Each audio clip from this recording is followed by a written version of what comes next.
So the hard reality of being alternative faith, witch, pagan, animist, whatever, is people are going to think that everything you do is some kind of act of evil to curse their dog or poison their animals or hurt their children. I posted an earlier video about how I'd pour water on this very specific tree, and it was literally just water, and how this couple kind of kind of asking me about it in that, why do you do that? Do you like that? Like in that voice. And they seem to kind of be making fun of me.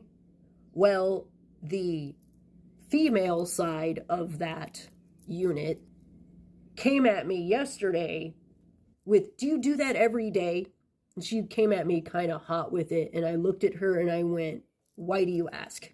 And then she goes into this thing if she doesn't know what I'm pouring on it. And I tell her and I reassure her it's just water. And she's like, well, how do I know that? How do I know that? And I just stood there and she's like, well, ever since you've been pouring that stuff on that tree, my dog has gotten sick. And my husband passed away a couple months before, and this dog is all I have left.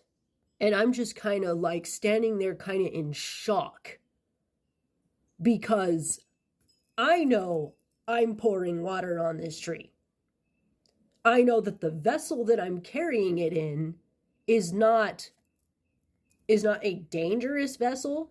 A reused glass bottle that had a ginseng drink in it that had just been rinsed and rinsed.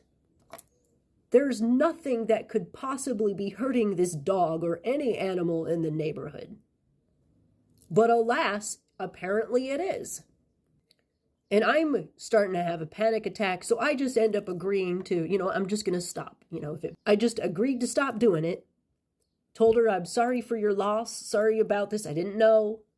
Such an awkward, stressful situation, and I spent a good portion of the evening processing it. Now I know that, living in an apartment complex, I should have known better than to do something outwardly strange.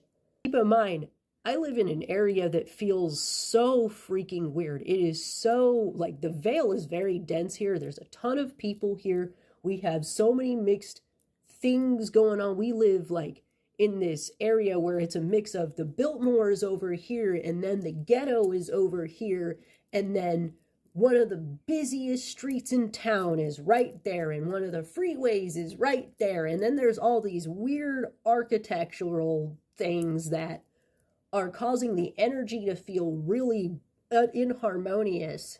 And I've been having a very hard time trying to connect to any of my guides and anything spiritual because of having to deal with all of that. And since, certain dates, it's been even worse. And on top of that, my own partner is an atheist. He literally told me he doesn't think souls are real. I've lost a lot of support from, community. I'm slowly gaining some support. I'm slowly making new friends, but I lost a lot of friends because I was trying to work on myself. So doing this little ritual every day was something that helped me ground. And now I don't get to do it anymore because someone thought I was poisoning their dog. This is the unfortunate reality that you have to deal with if you are a witch, if you are pagan, if you are animist, if you are anything that's not Christian. Try to be discreet. If I saw people around, I wouldn't do it. Because I am aware that people do judge. Sometimes you just can't be careful enough.